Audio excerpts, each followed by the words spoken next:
수요일 낮 시간에 진행하는 해피스님의 경전 해설 수업입니다. 지지난주부터 제사라는 주제로 공부를 좀 하고 있습니다. 제사, 우리가 보통 제사라고 말을 하고 있지만 그 개념을 가지는 빨리어가 두 가지가 있다라는 거 지난주 보았죠. 하나는 얀냐라는 단어가 있다. 하나는 샀다.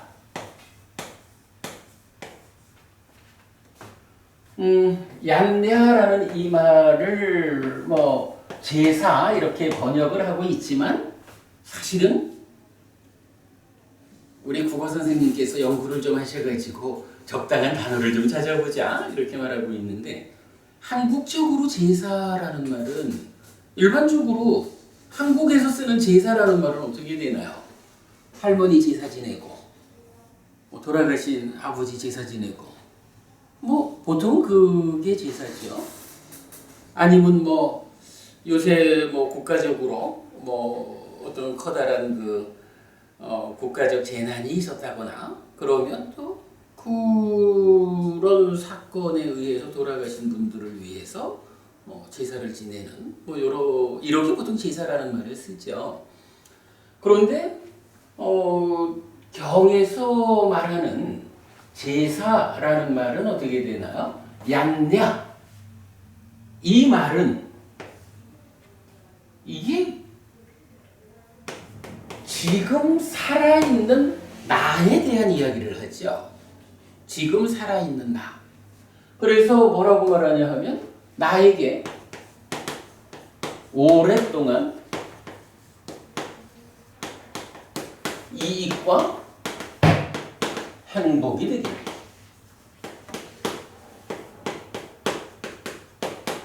오랫동안 나한테 이익이 되기를, 행복을 가져오기를, 이런 마음으로 어떤 일을 하는 것, 이게 경전에서는 얀냐라는 단어로서 표현되고 있는 거죠. 그래서 암흑의 왕이 소를 몇백 마리, 양을 몇백 마리, 이래가지고 수천 마리의 동물들의 목숨을 죽여가지고 제사를 지내는, 그럴 때 하는 말이 뭐냐 하면, 바라문이요, 나는 오랫동안 커다란 이익이 되기 위하여, 커다란 행복을 얻기 위해서 큰 제사를 지내고자 합니다. 이런 식으로 말을 한단 말이죠. 얀냐라고 하는 말이 하나 있었고요. 그런가 하면 샀다라는 요 말은 이게 많이 쓰이는 거로는 믿음의 기능, 믿음이죠. 그런데 이것이 또 어떻게 쓰이느냐 하면, 돌아가신 분을 위해서, 돌아가신 우리 어머니를 위해서 내가 이렇게 공덕을 지어가지고 이 공덕을 우리 어머니께서 사용하실 수 있기를 바랍니다. 라고, 요건 보통 회향 이런 말로 많이 쓰고 있죠. 내가 이렇게 공덕을 지어가지고 거기서 생겨나는 그 복을 우리 어머니를 위해서 보내드리는, 요거 우리가 어떻게 표현을 했나요? 돌아가신 분에게 공양한다. 그래서 망자 공양 이렇게 번역을 해봤죠. 사실은 한국적 의미로 보면 이게 돌아가신 분을 위해서 무언가 하는, 이게 제사라는 말. 근데 또 알맹이는 달라요. 알맹이는 한국적으로 제사는 그냥 제사상 차려놓고 절하는 걸로 하지만, 경에서 말하는 돌아가신 분을 위해서 이렇게 공양 올리는 것은 그거하고는 다르죠. 내가 공덕이 되는 행위를 한다. 보시를 하고는 그 보시라는 공덕행의 결과로 생겨나는 것을 돌아가신 우리 어머니를 위하여 이렇게 하는 거니까 사실 전체적으로 내용이 다르죠. 그거는 인도와 한국과의 문화적 차이이기도 하고 그럴 테니까 그걸 굳이 정확하게 번역해야 되는 건지는 모르겠지만, 하여간 이런 두 가지가 있다 라는 것을 보았습니다. 요 제사에 대해서도 좀 더 알아봐야 되겠고, 특히 지난주에는 요 망자 공양에 대해서 잔우순이경을 통해서 아주 중요한 한 가지를 보았죠. 저기 배보부님, 혹시 돌아가신 우리 할머님이 내가 무언가를 좀 이렇게 만들어서 보내드리면 그걸 받아가지고 아주 즐거워하실 거예요. 이래가지고 어부님이 공덕을 지어가지고 우리 돌아가신 할머니 받으셔요 하고 보내드리면 할머님께서 받을 수 있나요? 받을 수 있고 받을 수 없을 수 적절한 자리가 있고 적절하지 않은 자리가 있다. 적절한 자리는 어디라고요? 아귀. 그죠? 돌아가신 할머니가 아귀로 태어나서 살고 있다면 내가 지금 이렇게 보시의 공덕행을 통해서 복을 만들어 가지고 보내드리면 할머니가 받으실 텐데, 만약에 할머니께서 살아서 공덕을 많이 지어가지고 하늘에 태어나 계시다 이러면 못 받는다. 거기는 적절한 자리가 아니다 이랬죠. 그러면 만약에 할머님이 만약에 나마나 배보부님 같이 훌륭한 손주를 두셨으니 잘 사셨겠지, 하늘에 태어나셨겠지, 할머님 하늘에 태어나셨다라고 우리가 보자고요. 그러면 법부님이 이렇게 공덕을 지어서 혹시라도 우리 할머니 아귀 세상에 계시다면 할머니 이거라도 좀 받아서 배고픔을 면하시기를 이래 이제 보내드린다고. 근데 사실은 할머니는 하늘에 계신 거야. 그럼 할머니가 못 받아. 그러면 보내드린 이건 어떻게 되죠? 무효가 되나? 누가 대신 받나? 자기에게. 김법부님 어떻게 되죠? 저번에 스님께서 전생에 인연이 됐던 어떤 나의 가족과 나와 관계되는 사람에게 그게 이제 아니 말씀이 90점이야. 거기서 전생자는 빼야 돼. 이게 뭐냐 하면 전생이나 금생이나를 포괄해가지고 아니 할머니를 위해서 드렸는데 할머니가 하늘에 태어나 계시거든. 그러니까 할머니는 그거 안 받는단 말이야. 그런데 할머니를 위해서 드리기는 했지만 할머니는 못 받는데 대신에 저 우리 좀 먼 친척 아무개 어른이 좀 살아가지고 못된 짓을 많이 하고 이래 하셔가지고 아귀 세상에 태어났어. 이러면 그분이 받는 거야. 그러니까 이거는 꼭 전생이라고만 볼 게 아니라 이 몸으로 사는 동안에 다른 일가친척들도 있는 거예요. 돌아가신 분 중에 좀 잘못 산 사람도 있겠지 뭐. 그런데 만약에 돌아가신 분 중에 아무도 혹시 어린 나이에 한 20살쯤 된 젊은이가 바른 견해를 가지고 그런 망자 공양을 했다. 그러다 보니까 내 주변에는 이렇게 돌아가셨다는 분을 잘 모르겠어. 이것도 맞는 말인지 몰라도 그래가지고 하여간 지금 이 몸으로 살아있는 나의 일가친척 중에는 아무도 아귀 세상에 태어나지 않았어. 이렇게 볼 수도 있어요. 그럴 때는 어떻게 되는 거야? 이제 김법부님 말씀하신 내 삶이라는 게 이 몸뚱아리로 사는 요 100년만이 나의 삶은 아니잖아. 그러니까 전생에 함께했던 그분들 중에 누군가 아귀 세상에 태어나 있다면 그분이 받는다. 이렇게 되는 거죠. 그래서 말씀 중에 하여간 전생자만 빼면 정확한 답이 되고, 그 다음에 이제 그 법부님 말씀하신 배법부님 행위한 나한테는 돌아오는 게 있다 이 말씀하신 거잖아 방금. 이제 그거는 이제 우리가 아직까지 경의 뒷부분을 안 읽었죠. 그러나 이제 그래도 소개한 이야기는 이거를 내가 소원한 우리 할머니는 못 받고 다른 어떤 분이 받는다라고 해도 그게 누가 받는 거와는 상관없이 그러한 공덕의 행위를 한 나한테는 돌아오는 게 있다. 복이 생긴다. 이렇게 말하는 거죠. 방금 그 얘기는 사실은 한 가지는 더 봐야 되죠. 만약에 강 부모님 안 그럴까요? 만약에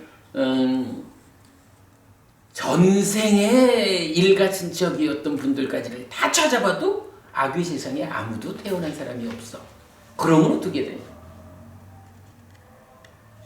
부처님 말씀은 살아온 과정이 너무너무 길어서 나의 지난 삶의 과정에 함께 했던 그 가까웠던 분들 중에 아무도 지금 아귀 세상에 태어나 있지 않다라는 경우는 없다. 이렇게 말해주는 거죠. 하여간 그 망자공양에 대해서는 우리가 이 경전의 가르침을 좀 명확하게 알아야 할 필요가 있어요. 그래야 우리가 우리말로 하는 제사, 어떤 제사를 지내든 내가 분명히 알고 지금 내가 하는 이 행위에 어떤 결과가 따를 것이다. 내가 지금 정말로 돌아가신 우리 할머니를 위해서, 정말로 돌아가신 우리 어머니를 위해서 이렇게 공덕의 행위를 하면 이것이, 이러한 행위가 어떤 결과들을 가져올 건지 하는 것을 분명히 알고 할 수 있다. 부처님은 분명히 그런 부분을 알고 해야 하지, 모르고 뭐 대충 하면 어찌 되겠지, 이런 식으로 행위할 것을 말하지는 않죠. 제가 이 이야기를 하다가 보니까 며칠 전에 문득 떠오른 생각이 하나 있었어요. 보면 이 제사라고 하는 개념은 지금 나 이렇게 되잖아요. 지금 내가 제사를 지내는 당사자인 나에게 오랫동안 이익과 행복이 오기를, 이런 거라고요. 망자공양은 돌아가신 분이거든. 돌아가신 분이 받을 수 있는 사람은 아귀 세상에 태어나 있을 때, 이렇게 이제 그 의미가 한정되어 있거든요. 이걸 보면 뭐 삶이라는 게 뭐 요게 지금 나라고 본다면 뭐 내가 죽은 이 얘기는 아니지만 이제 돌아가신 분, 이렇게 되면 돌아가신 이후가 되니까 다음 생 이래 되는 거죠. 무언가 제사라는 개념으로 경전이 뭐 여러 경전이 말을 해주는데, 가만 보면 그 경전들이 보여주는 게 다 지금이거나 다음 생이거나 이렇게 말해주고 있거든요. 이게 뭐 한국불교에서도 굉장히 비중 있게 하는, 비중 있는 신행의 하나지만 요 사이 있잖아, 요 사이. 지금 살아있는 나하고 다음 생에 태어난 어머니하고 이렇게 말한다면 지금 생과 다음 생의 요 중간 자리, 요 자리에 있는 누군가를 위해서는 왜 경전은 아무런 이야기를 안 해줄까? 요즘은 무슨 얘기인지, 제가 어떤 말을 하는지 여러분 이해되시나요? 그렇다면 왜 경전은 이 몸으로 살아가고 있는 나를 대상으로 어떤 일을 하는 것이 이익되고 행복을 주는 것이냐? 죽은 다음에 돌아가신 분을 위해서 무언가를 한다라고 할 때 어디에 태어났느냐? 그죠? 어디에 태어났을 때 적절하냐? 이렇게 말을 하잖아요.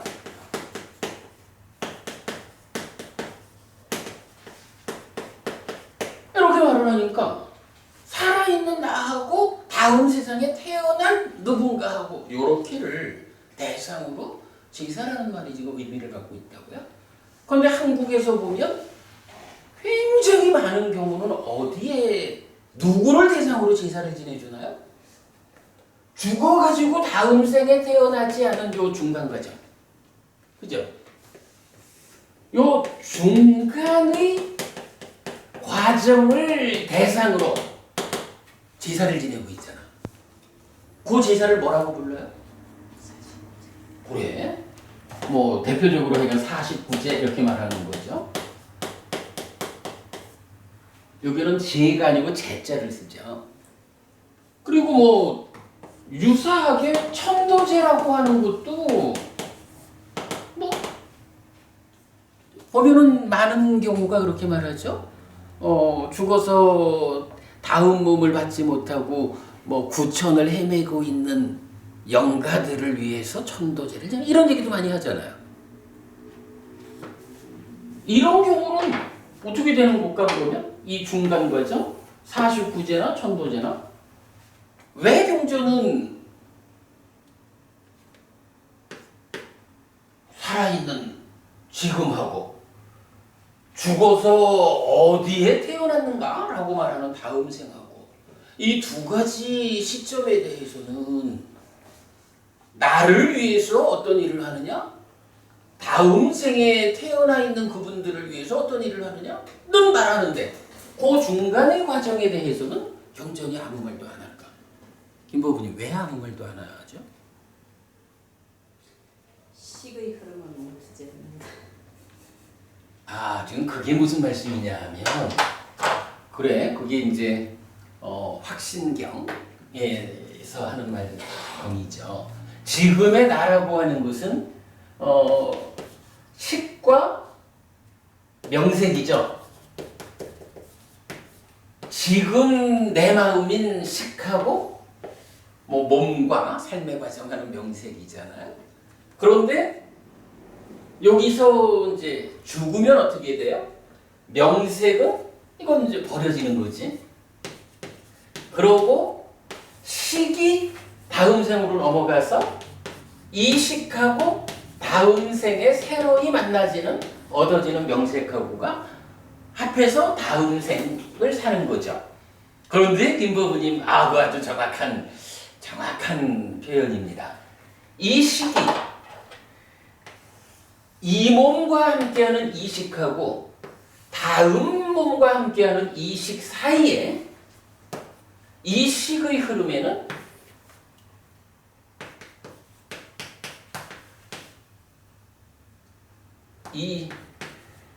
이 세상과 저 세상에 걸쳐서 식의 흐름에는 끊어짐이 없다 이렇게 말하거든. 끊어짐이 없다라는 이건 뭐예요? 여기 지금 이제 이렇게 두 칸으로 해가지고 뭐 시간적인 공간을 좀 그려놨지만 확신경이 알려주는 이 말씀은 뭐냐 하면 여기가 끊어지지 않는다는 거요. 공간이 없다는 거요. 시간 사이에. 달리 말하면 뭐예요? 죽는다. 시간적으로는 죽는다라는 것과 태어난다라는 게 같은 거예요. 동시요. 죽는 순간 태어나. 불교적으로는 그러니까 부처님 가르침에 의하면 죽고 태어나는 그 중간에 어떤 기간이 없어. 만약 거기에 이 몸과 함께 하던 식하고 저 몸과 함께 해야 할 식하고 그 중간에 시간적인 끊어짐이, 그러니까 시간적인 어떤 과정이 있다라고 하면 이건 식의 흐름이 멈춰 있는 거지. 식의 흐름이 끊어지지 않는다. 라는 말씀은 바로 이 중간에 끊어지는 게 없다는 거예요. 이게 그냥 한순간 이어져서 죽는 순간 태어난다. 이렇게 말하는 거거든. 죽고서 어디에 태어나느냐? 지옥 갔을까? 어떻게 지옥 가는 그 일을 위해서 무엇을 할까? 무엇을 좀 해줄 수 없을까? 근데 안타까운 거는 지옥에 태어난 혹시라도 우리 할머니가 돌아가셔서 지옥에 태어나셨다. 내가 해줄 수 있는 게 없다는 거예요. 혹시라도 할머니가 돌아가셔가지고 짐승으로 태어나셨다. 내가 해줄 수 있는 게 없다는 거예요. 아무리 커다란 정성을 내가 만들어서 보내드려도 그분들은 그것을 받지 못한다. 전달되지. 그에게 전달되지 않는다라고 부처님 말하잖아요. 인간으로 뭐 우리 주변 어디에 태어나 있을지 몰라도 해줄 수가 없는 거예요. 하늘에 태어났다라고 하면 걱정할 게 없죠. 그건 뭐 내가 아무리 많은 거를 해줘봐야 하늘에 태어나 있는 분 입장에서는 너나 즐겨라 이러시겠지 뭐. 오직 아귀에 태어났을 경우에 무언가를 할 수 있다. 이렇게 말하는 거죠. 어디에 태어났을 때 적절한가. 그런데 이런 경우 말고 경전은 어디서도 자, 그런데 말이지. 죽었거든. 태어나야 하거든. 살아있는 동안 악업을 좀 많이 지었다. 그래서 사막초로 가야 된다라고 하면 그래도 낳아주고 길러준 공이 있는데 사막초로 가시게 해서는 안 되지 않니? 그분을 위해서 무언가 해드려야 하지 않겠니? 라고 우리가 어떤 일을 할 수 있다면 해야 되죠. 그런데 부처님은 모든 경전 어디에서도 물론 부처님 살아서 직접 설한 가르침 안에서는 어디에서도 태어나는 과정. 자, 우리 어머니가 지옥에 태어나야 하는 업을 지으셨잖아. 내가 어떻게 좀 도와드려가지고 지옥은 면하게 해드리자고? 라고 이런 방법으로 해라 라고 부처님은 한마디도 안 한다고. 그 이유가 김법부님 바로 그 답이죠. 왜 경전이 그것을 말하지 않느냐 하면 중간의 과정이 없기 때문에. 중간의 과정이 없는데 그런 과정 자체가 없는데 그 과정에 있는 존재들을 위해서 이런 일을 해야 한다라고 부처님이 설명할 이유가 없죠. 지금 불교계는 다들 전도제사, 식도제가 기본적으로 다그 중간 과정이 있다고 네. 그건 어디서 그렇게 나온 거예요? 그게 이제 그 인도가 이래 있으면 인더스강이 있고 겐지스강이 이래 있잖아요. 부처님 요 겐지스강 유역에서 깨닫고 포교를 하셨죠. 그리고 이제 부처님 돌아가신 다음에 이제 불교가 퍼져나가잖아요. 이렇게 스리랑카로도 오고 동남아로도 가고 근데 그 중에 하나가 요렇게 우리 왜 저 간다라 미술 학교 다닐 때 그 세계사에서 배우잖아요. 간다라라고 하는 지역이 있어요. 이게 이제 지금으로 치면 파키스탄 또는 파키스탄 위에 그 뭐죠? 파키스탄 그 위에 그 파키스탄 위에 그 뭐 불상도 막 대포를 쏴가지고 불상도 깨고 그러는 나라 있잖아요. 아프가니스탄인가?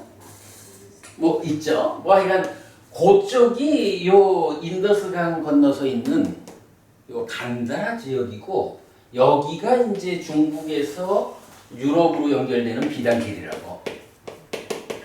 그래서 요 간다라 지역의 불교가 비단길을 통해서 중국으로 온다고요. 중국 입장에서 보면 인도잖아. 요새야 파키스탄이고 아프가니스탄이고 그렇지만 옛날엔 이게 다 인도잖아요. 그러니까 중국 입장에서 보면 이쪽 간다라 지역에서 전래된 불교가 인도에서 온 거야. 천축국이라 그러는가 그랬죠. 그런데 이 간다라 지역이 불교사적으로 보면 유부라고 하는 부파 불교의 근거지예요. 설일체유부 이렇게 이제 말하죠. 설일체유부, 근본 설일체유부 이런 식으로 나올 거야. 근데 요 지역의 불교의 특징이 뭐냐 하면 이름 자체가 유부잖아. 있다라고 주장하는 거야 여기는. 물론 뭐 우리가 이제 그 유부의 주장을 자세히 모르죠. 그러니까 그쪽에서 있다라고 말하는 게 무아를 부정하는 것이다. 이거하고는 좀 다른 거지만 무아를 부정하는 거는 또 아니라고 그래요. 근데도 하여간 유를 어떻게 이제 말한다 하는데 하여간 이제 그런 이제 그 불교의 역사가 있는 거죠. 그럴 때에 이제 이 유부의 견해가 중국으로는 중점적으로 들어온다고요. 그런데 이 유부가 주장하는 내용에 보면 유부는 중유라는 말을 해요. 중유 있음. 중유가 있다. 중유라는 게 뭐예요? 바로 중간의 과정. 그렇게 말하는 거잖아요. 이 중유라고 하는 개념을 만들어내는데 경에 보면 예를 들어서 이 세상도 없고 저 세상도 없고 그 중간의 과정도 없다. 이제 이런 표현들이 있어요. 그건 뭐냐 하면 아라한이 되면 이 세상도 떠났고 저 세상도 안 오죠. 이제 윤회에서 벗어났으니까 중간이라고 할 것도 없고 이렇게 말하면 어떤 형편에서든 부처님은 없다라고만 말을 한다고. 만약에 유부가 주장하는 대로 중유가 그런 이 세상 저 세상 중간의 과정 이런 것이 중유 있다는 것에 근거가 된다라고 하면 없다라는 경우에만 중간 과정을 포함할 게 아니라 경전 어디에서든 죽고 다시 태어나는 그 중간의 과정이 있다라고 설명이 돼야 된다고. 그런데 그런 개념이 경에는 전혀 없어요. 중유라는 말 자체가 니까야에서는 안 쓰이는 말이야. 근데 이거를 유부 쪽에서는 중유라는 개념을 만들어가지고 중간의 과정 그리고 유부에 속한 그 전승의 과정 구사론이라든가 이런 이제 쪽에서 보면 이 중유라는 것이 며칠을 머무느냐라고 할 때 논사에 따라서 어떤 논사는 일주일을 머문다라고도 하고 어떤 논사는 3주일을 머문다라고도 하고 그 중에 하나가 7주 49일을 머문다 이렇게 여러 주장들이 있는데 그 주장 중에 하나가 49일이라는 거거든요. 근데 그게 이제 어떤 과정인지는 몰라도 중국 어떤지 모르고 하는데 우리나라에서는 바로 설일체 유부의 그 연결선상에 있는 중유라는 개념의 49일을 머문다라는 이 하나의 주장이 완전히 그냥 사실처럼 진리처럼 받아들여져 가지고 49제를 다 지내고 있는데 일단 우리가 경전에 충실하자라고 하면 이렇게 그 설일체 유부 쪽에서 주장하는 중유라는 개념을 받아들일 여지는 없어요. 근데 여기서 우리가 정말 다시 짚어볼 수 있잖아요. 만약에 중유라고 하는 개념이 있어서 우리가 이렇게 살아있는 동안 나의 이익과 행복을 위한 어떤 일도 하고 내 사랑하는 분이 돌아가시면 그분을 위해서 어떤 일을 할 수 있을까? 부처님이 아귀 세상에 태어났을 때만 적절하다. 지금 보시공덕을 지어서 돌아가신 그분을 위해서 보내줄 때 죽어서 아귀에 태어난 사람만은 받을 수 있다. 이렇게 말씀을 하시는데 이렇게 정말로 돌아가신 우리 어른이 사막처에는 최소한 떨어지지 않기를 바라는 마음으로 어찌하려는 자식된 도리는 사실은 돌아가서 다음 세상에 태어나 있는 그분을 위해서 하는 정성보다 사실은 더 이게 절박하고 귀한 거라고. 만약에 실제로 그런 과정이 있다라고 하면 부처님이 그래 아직 태어나기 이전의 중간 과정에 있는 그를 위해서 이런 방법으로 해야 한다라고 알려주셔야 된다고. 그거를 안 해준다라고 하면 이건 부처님이 커다란 결격의 문제가 될 거예요. 근데 부처님이 그런 가르침을 설하지 않았다라는 건 뭐냐? 김보부님 말씀 딱 그거예요. 시기의 흐름에는 끊어짐이 없어요. 이 세상과 저 세상에 걸쳐서 시기의 흐름이 끊어지지 않아. 죽는 순간 태어나는 거예요. 이 세상과 저 세상의 중간 과정이라는 그런 개념은 불교 안에는 없어. 없기 때문에 부처님은 말하지 않는 거예요. 이것이 가장 정확한 해석이죠. 약간 뭐 제가 지난주 그 얀야와 삿다 두 가지 제사 이야기를 하고 나서는 좀 이제 수업 보고 정리를 하는 가운데 왜 부처님은 이렇게 이 몸으로 살아가는 과정과 다음 몸으로 살아가는 과정은 말하고 그 중간의 과정에 대해서는 설하지 않으셨을까? 그렇구나.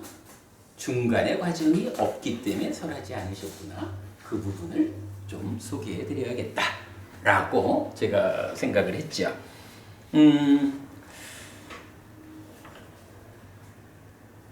아는 일은 참 중요해요.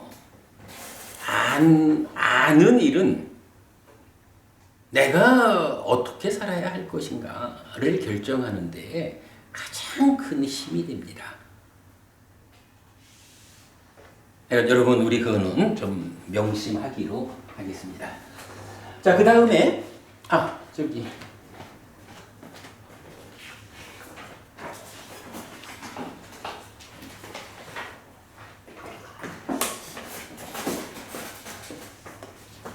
뭐 같은 주제 이야기입니다만은 오늘 교재를 좀 드렸어요. 요 간단한 짧은 경전 3개를 드렸는데 한번 좀 같이 읽어보고 이 주제의 연장되는 이야기 좀 알아보겠습니다.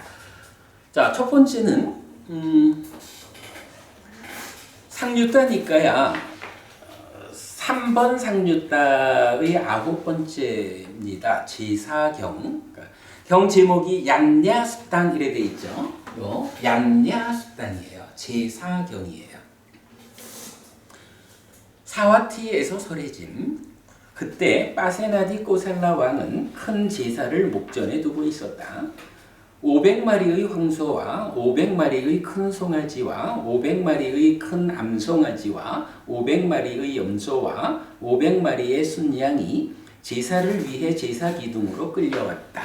몽둥이가 무섭고 두려움에 떠는 하인과 전령과 일꾼들도 눈물 젖은 얼굴로 울면서 준비를 하였다. 김보부님 친구분한테 확인해 줄 수 있죠? 기억하시나 몰라. 저기 지난주에 김보부님이 그 말씀하셨거든요. 그러니까 뭐 몇백 마리씩 해서 몇천 마리 이게 농장하는 친구가 그러는데 몇백 마리라고 하는 그 숫자가 얼마나 큰 숫자인 줄 아느냐. 그냥 많은 이렇게 표현하는 것을 몇백이라고 표현한 건 아니까 구체적으로 몇백이라는 숫자가 경에 설해져 있느냐 이 질문하셨잖아요. 이 경에서 그렇게 말해주고 있죠. 여기서는 지금 황소, 큰 송아지, 큰 암송아지, 염소, 순양 5가지네요. 500마리씩이니까 2,500마리를 큰 제사를 지내려 했죠. 그랬더니 몽둥이가 무섭고 두려움에 떠는 하인과 전령과 일꾼들도 눈물 젖은 얼굴로 울면서 준비를 하였다. 왜요? 이거 참 먹고 살려니 안 할 수는 없는데 몇천 마리의 짐승을 죽이는 일을 내가 직접 하면 나 지옥 갈 건데 이래가지고 몽둥이가 무서워서 해야 하지만 그러나 지옥 갈까 두려운 이곳으로 떨면서 눈물을 흘리면서 제사를 준비한다 이런 얘기죠. 그런데 많은 비구들이 오전에 옷차림을 바르게 하고 바루와 가사를 지니고 사와티에 탁발을 위해 들어왔다. 사와티에서 탁발을 위해 돌아다닌 뒤에 오후에 탁발에서 돌아온 비구들은 세존에게 왔다. 와서는 세존에게 절한 뒤 한곁에 앉았다. 한곁에 앉은 그 비구들은 세존에게 이렇게 말했다.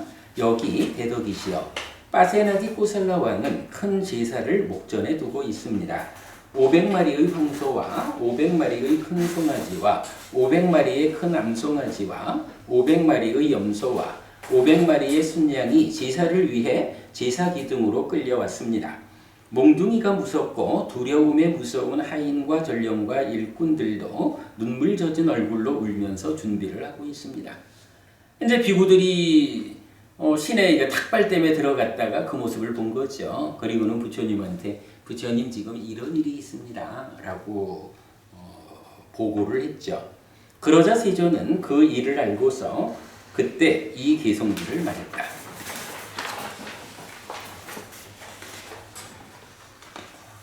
말의 희생과 사람의 희생, 샤미야 프라사와 와자페야 희생과 니라카라, 거창하게 시작하는 큰 제사들, 그것들은 큰 결실이 없다. 자, 여기서 뭐 이제 말의 희생과 사람의 희생, 이거는 그대로 이제 생명을 희생해서 바치는 제사, 이 의미죠. 그 다음에 이제 샤미야 프라사 하는 거는 제사 의식의 일종인데 뭐 우리가 뭐 사실은 그 시절에 어떤 의식을 했는지 굳이 안 알아도 되니까 그냥 이렇게 표현하고 말았습니다. 와사페야 희생도 마찬가지고 니라카라라는 것도 하여간 다 그런 제사 의식인데 문제는 이제 부처님 이렇게 말씀하시는 거예요. 거창하게 시작하는 큰 제사들. 지금 이 경에서도 파세나드 왕만에도 2,500마리나 되는 짐승들을 모아놓고 그 짐승들의 목을 쳐라! 이러면서 이게 지금 얼마나 거창한 일을 하는 거예요. 2,500이나 되는 짐승들의 생명을 죽이는. 근데 이렇게 거창하게 시작하는 큰 제사들을 지내는데 부처님 딱 단적으로 그것들은 큰 결실이 없다. 왜? 사실은 그 과정에서 죽이자라고 맘먹고 죽여라라고 말하고 죽이는 일을 실제로 하고 이런 살생의 업이 진행되기 때문에 얻는 것보다는 잃는 게 더 많다. 뭐 이제 이런 의미 우리가 공부해서 알고 있죠. 하여간 그것들은 큰 결실이 없다. 염소와 야생 염소들과 소들 여러 생명들을 죽이는 것, 바른 길을 가는 위대한 현자들은 그 제사에 가지 않는다. 염소와 야생 염소들과 소들 여러 생명들을 죽이지 않는 것, 동물들을 죽이지 않는 제사에서 그들은 가문을 이어서 항상 보시한다. 바른 길을 가는 위대한 현자들은 그 제사에 간다. 자, 이 두 문장에서는 어떤 걸 보여주나요? 지난주 우리 제사 이야기하면서 빠야시경 이야기를 잠깐 보았었죠. 제사를 구분하자면 살생을 수반할까 수반하지 않을까 한 측면이 있고 또 하나는 성자들이 삶을 향상으로 이끄는 분들이 참여하는가 참여하지 않는가 이 두 가지 측면에서 올바른 제사인가 올바르지 않은 제사인가 이것을 결정할 수 있다. 이렇게 우리가 지난주에 보았었죠. 여기서 바로 그 얘기를 하고 있어요. 그러니까 앞에 문단에서는 생명을 죽이는 것 살생이 수반되는 나쁜 안 좋은 것이죠. 거기에는 바른 길을 가는 위대한 현자들은 가지 않는다. 그러니까 거부되어야 하는 제사의 단면을 말해주고 있고요. 밑에 단락에서는 죽이지 않는 곳이고 죽이지 않는 그 제사에서 그들은 이러면서 자 짐승을 죽이는 일로 제사를 삼는 이쪽에서는 제사를 지내는 그 자체가 죽이는 거란 말이에요. 근데 한쪽에서는 이제 죽이는 일을 안 하거든요. 죽이는 일을 안 하면서도 제사를 지내야겠다. 오랫동안 이익과 행복이 있기를 바란다. 라고 하니까 무언가 액션을 해야 될 거 아니에요. 근데 그 액션의 내용이 뭐냐고요? 바로 자, 동물들을 죽이지 않는 제사에서 그들은 그러니까 제사를 지내는 그들은 어떤 일을 하느냐? 가문을 이어서 항상 보시한다. 이렇게 말하는 거죠. 생명을 죽이는 제사를 지내는 사람들은 죽이는 일 자체로서 제사를 삼아가지고 그로 인해서 오히려 악업을 짓고 지옥 간다. 그러나 그렇게 생명을 죽이는 일로서 제사를 삼지 않는 그들이 이익과 행복을 바라면서 하는 일은 어떤 일이냐? 가문을 이어서 보시하는 일을 이렇게 말하는 거죠. 그리고 바른 길을 가는 위대한 현자들은 그런 제사 자리. 예를 들어서 스님들이 우리가 말입니다. 이렇게 몇천 마리나 되는 짐승들을 죽이는 제사를 지내는데 스님들 좀 오셔가지고 참석하십시오. 이러면은 안 간다는 거잖아요. 근데 그렇지 않고 방법을 바꿔가지고 저희가 많은 사람들을 위해서 보시를 하고 있습니다. 스님들께서 오셔가지고 공양을 좀 받아주십시오. 저희들의 보시행의 일부 스님들께서 좀 받아주십시오. 라고 청하면 그런 제사 자리에는 가서 그 공양을 받아준다. 이렇게 말하는 거죠. 이렇게 이제 갈라지는 거죠. 지혜로운 자는 그런 제사를 지내게 시키니 그 제사는 큰 결실이 있다. 참으로 그런 제사를 지내는 자에게 더 좋은 것이 있고 더 나쁜 것은 없다. 제사는 위대하고 신들은 만족을 본다. 자, 여기서 이제 요런 표현이요. 그런 제사를 지내게 시키니 이렇게 표현했거든요. 제사를 지낸다라는 말이 있잖아요. 그런데 우리 문법적으로 사역형이라는 동사의 사역형이라는 게 있죠. 사역형이라는 게 뭐냐 하면 일단은 보통 동사는 내가 무엇을 합니다 이런 하다라는 동사가 있잖아요. 그런데 사역형이라는 말은 내가 하는 게 아니라 네가 해라 라고 다른 사람들한테 하도록 시키는 거. 요게 사역형이죠. 그러니까 여기서도 이제 제사를 지낸다라는 표현에 대해서 사역형을 써가지고 제사를 지내도록 시키는 거야. 지금 요 개성에서 딱 그 표현을 쓰고 있어요. 지혜로운 자는 그런 제사를 지내게 시키니 이렇게 됐거든요.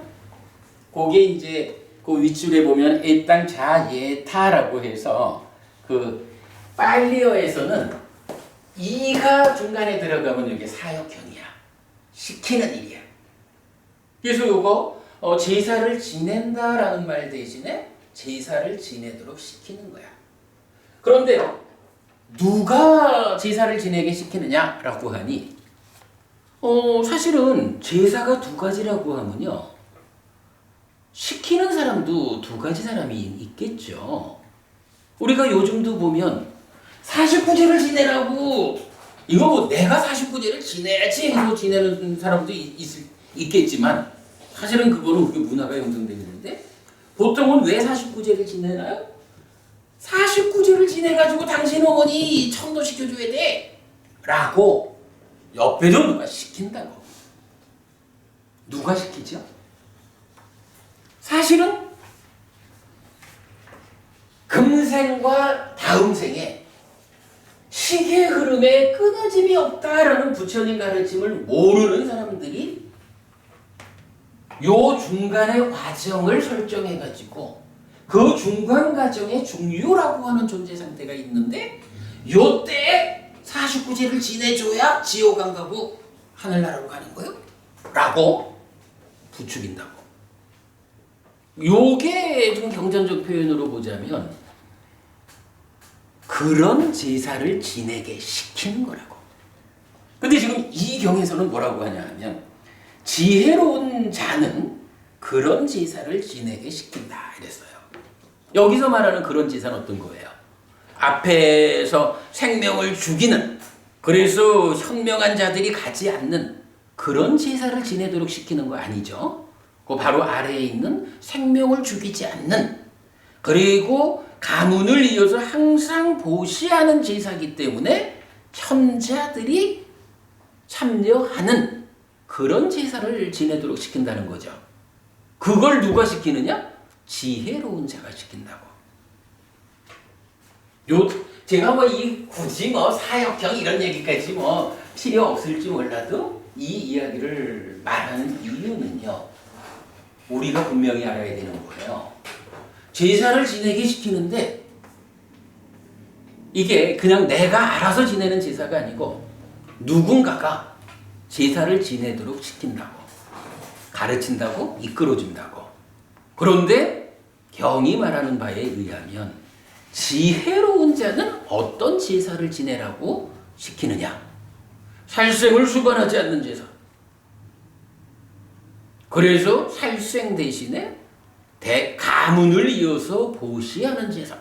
그래서 현명한 자들이 함께하는 제사. 이런 제사를 지내도록 시키는 이런 사람이 지혜로운 자다.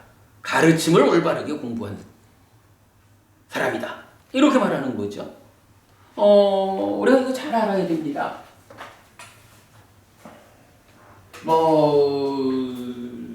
불교가 워낙이 다양성을 특징으로 한다 이렇게 말할 정도로 좀 좋게 표현해서 다양하고 나쁘게 표현하면 변질되고 이러다 보니까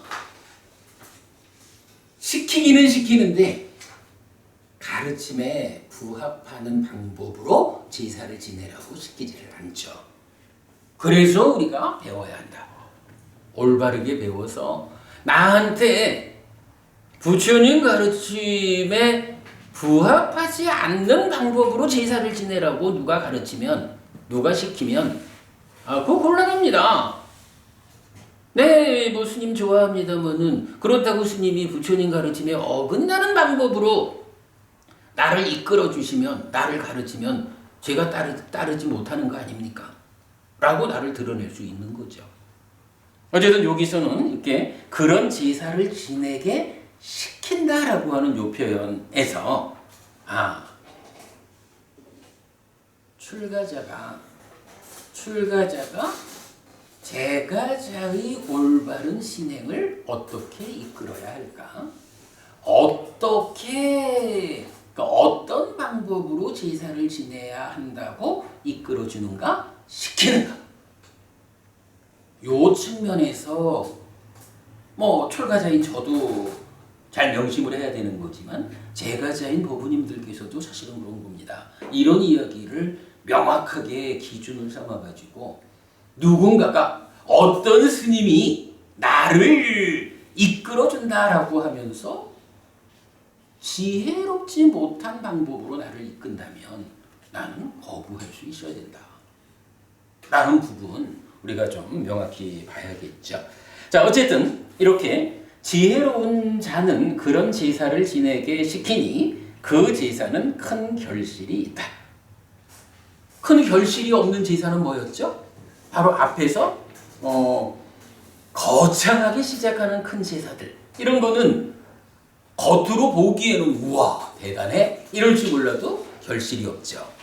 그러나 겉으로 보기에야 뭐 하는 것 같지 않아요. 이렇게 보일지 몰라도 사실은 이렇게 지혜로운 자가 이끌어주는 제사야말로 큰 결실이 있다라고 알아야 한다라는 거죠. 그래서 참으로 그런 제사를 지내는 자에게 더 좋은 것이 있고 더 나쁜 것은 없다. 제사는 위대하다. 여기서 제사가 위대하다라는 이 얘기는 뭐죠? 이게 짐승을 몇 마리씩 죽여서 위대하다 이 개념 아니죠? 여기서 말하는 제사가 위대하다라는 것은 바로 이렇게 대를 이어 보시하는 제사, 현명한 자에 의해서 시킴되는 제사, 이런 제사는 참으로 오랫동안 나에게 이익과 행복이 되는 그런 일이기 때문에 제사는 위대하다. 이렇게 말하는 거죠. 그리고 신들은 거기서 만족을 본다. 참 잘하고 있군요. 라고 신들도 만족한다. 이렇게 말하는 거죠. 같은 주제로 보았고요. 다음 장 보겠습니다. 이제 다 좀 유사한 주제로, 그러니까 제가 요 경전 세계를 소개하는 거는 요 제사를 보는 시각에서 유사한 세계를 좀 선별해서 소개해 드리는 겁니다. 앙구타라 니카야 네세 모음의 39번 우짜야 경입니다. 그때 우짜야 바라문이 세존에게 왔다. 와서는 세존과 함께 인사를 나누었다. 유쾌하고 기억할 만한 이야기를 주고받은 뒤 한곁에 앉았다. 한곁에 앉은 우짜야 바라문은 세존에게 이렇게 말했다. 곧다마 존자도 제사를 칭찬합니까? 라고. 사실은 이제 우짜야 바라문은 바라문이잖아요. 그러니까 브라만교의 사제라고, 지금으로 말하면 힌두교의 사제라고요. 그러니까 자기들은 자기들대로 제사를 지내고 있거든. 우리가 생각하는 제사하고는 좀 다르겠지만, 그리고는 와가지고 부처님한테 곧다마 존재시여 당신도 제사를 칭찬합니까? 이렇게 물은 거예요. 근데 우리가 방금 보았지만 제사는 위대하다 이런 이야기로 표현하자면, 와, 부처님도 제사를 칭찬하네? 이렇게 말할 수가 있는 거죠. 자, 그래 이제 곧다마 존재는 제사를 칭찬합니까? 라고 말했어요. 바라문이요, 나는 모든 제사를 칭찬하지는 않습니다. 그리고 바라문이요, 나는 모든 제사를 칭찬하지 않는 것도 아닙니다. 바라문이요, 소를 죽이고 양을 죽이고 닭과 돼지를 죽이고 다양한 생명들을 죽이는 격렬한 제사를 바라문이요, 나는 칭찬하지 않습니다. 그 원인은 무엇입니까? 아라한이나 아라한으로 이끄는 길에 들어선 분들은 이런 격렬한 제사에 참석하지 않습니다. 그러나 바라문이요, 소를 죽이지 않고 양을 죽이지 않고 닭과 돼지를 죽이지 않고 다양한 생명들을 죽이지 않는 격렬하지 않은 제사를 바라문이요, 나는 칭찬합니다. 그 원인은 무엇입니까? 아라한이요, 아라한이나 아라한으로 이끄는 길에 들어선 분들은 이런 격렬하지 않은 제사에 참석합니다. 요거 뭐 우리가 지금까지 본 내용하고 똑같죠? 제사를 칭찬하나요? 그랬더니 내가 모든 제사를 다 칭찬하는 거 아닙니다. 그렇다고 모든 제사를 다 칭찬하지 않는 거 아닙니다. 제사라는 것을 우리가 정확히 그 의미를 보면 나에게 오랫동안 이익과 행복이 되기를 바라면서 어떤 일을 하는 것을 우리가 제사라고 말하는데, 그 제사라는 자체를 놓고 칭찬한다? 안 한다? 그래서 개념적으로는 이익과 행복을 추구하면서 어떤 일을 한다라니까 칭찬받을 수 있겠죠. 그런데 문제는 그것이 어떤 제사를 지내느냐에 따라서 내가 바라는 것과 부합하게 이익과 행복을 가져오는 제사를 실제로 지낸다 하면 칭찬받을 것이고, 그런데 길을 몰라가지고 방법을 잘 몰라가지고 나는 그런 의도에서 무언가를 하지만 사실은 이익과 행복의 반대 방향으로 나를 이끄는 그런 제사를 누가 지낸다라고 하면 그런 제사는 칭찬할 수 없지 않소. 이렇게 말하는 거죠. 제사라고 하는 하나의 단어를 쓰고 있지만 그 제사에서 칭찬받는 제사도 있고 칭찬받지 않는 제사도 있다라고 부처님 말씀하시고, 어떤 제사가 칭찬받느냐, 어떤 제사가 칭찬받지 않느냐 하는 거, 뭐 앞의 경전들하고 다 동일한 개념으로 설명하고 있어요. 자, 그리고는 개송이 하나 나오죠. 말의 희생과 사람의 희생, 참입 약브라사와 와자페야 희생과 방해받지 않는 것, 거창하게 시작하는 큰 제사들, 그것들은 큰 결실이 없다.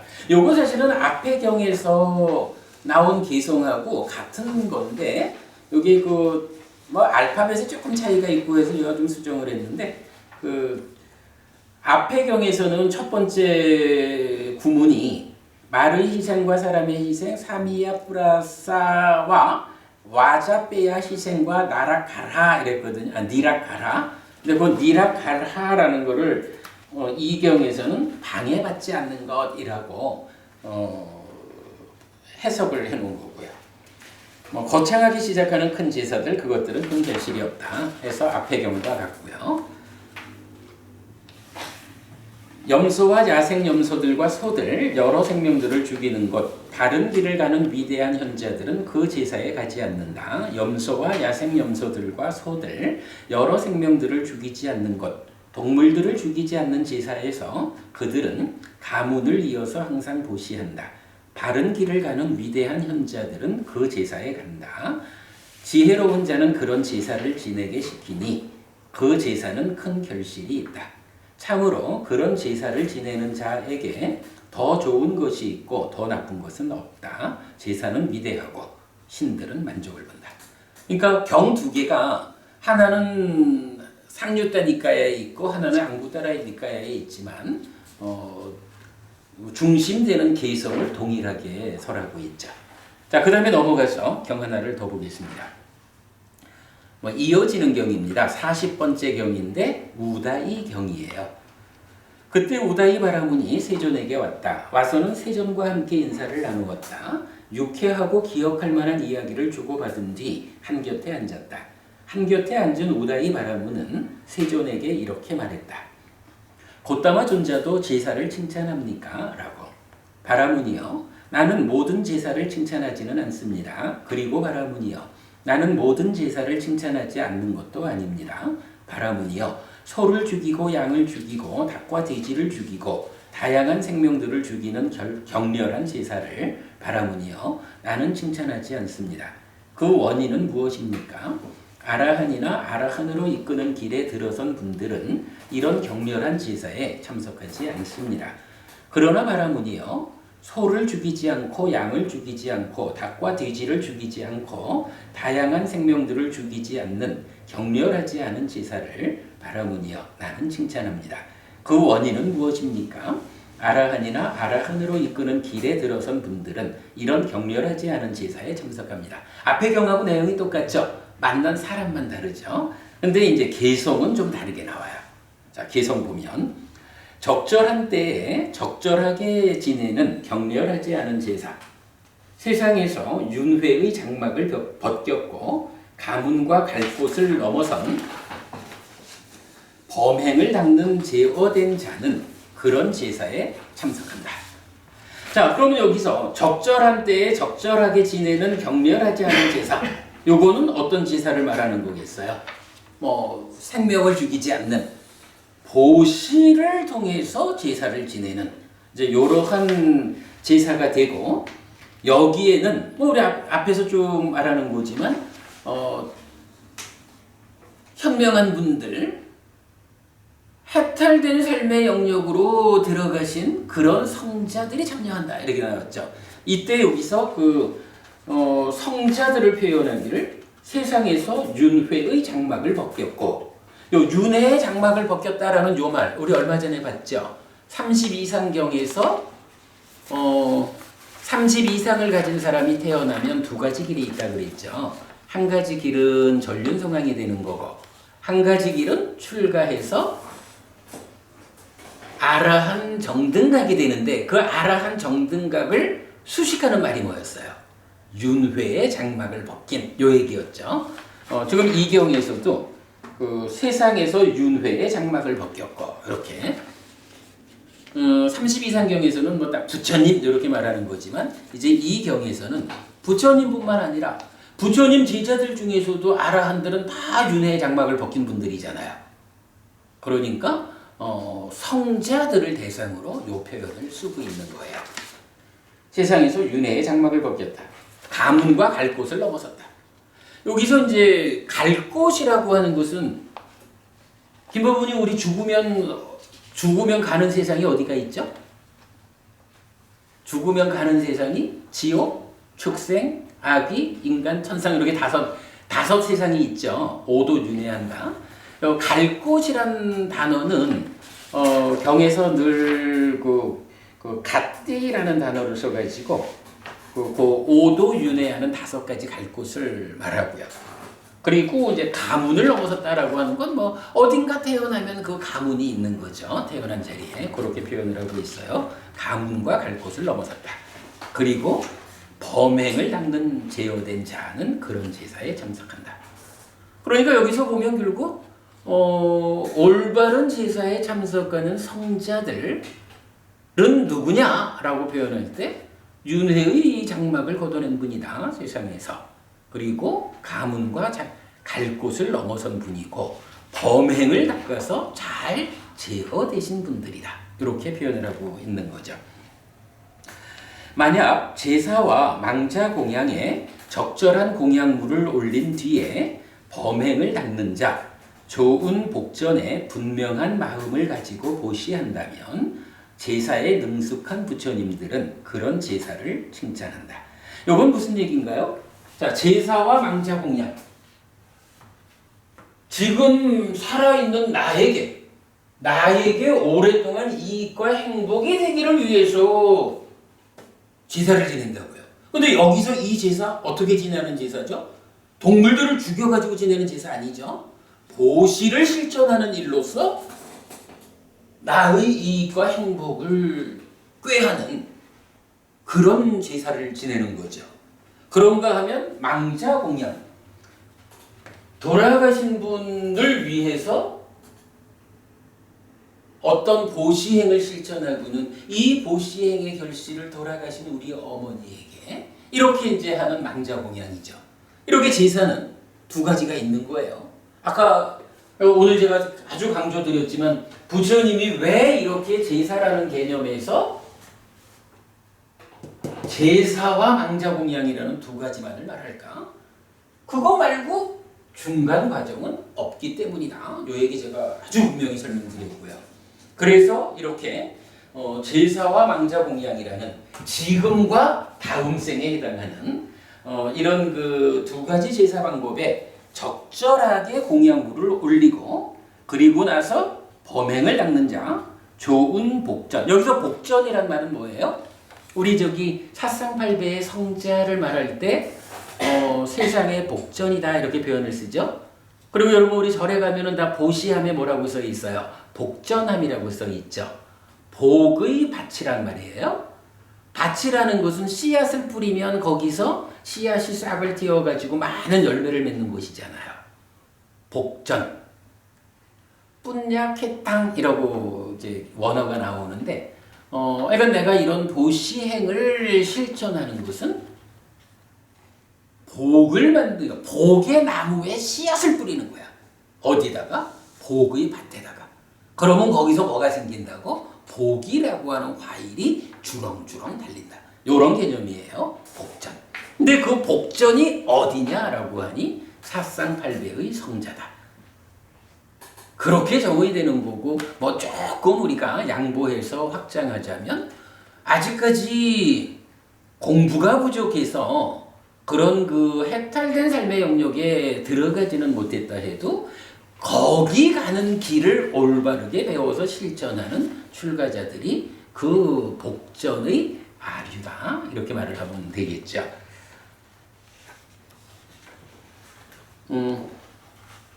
이렇게 좋은 복전에 분명한 마음을 가지고 보시한다면 제사에 능숙한 부처님들은 그런 제사를 칭찬한다.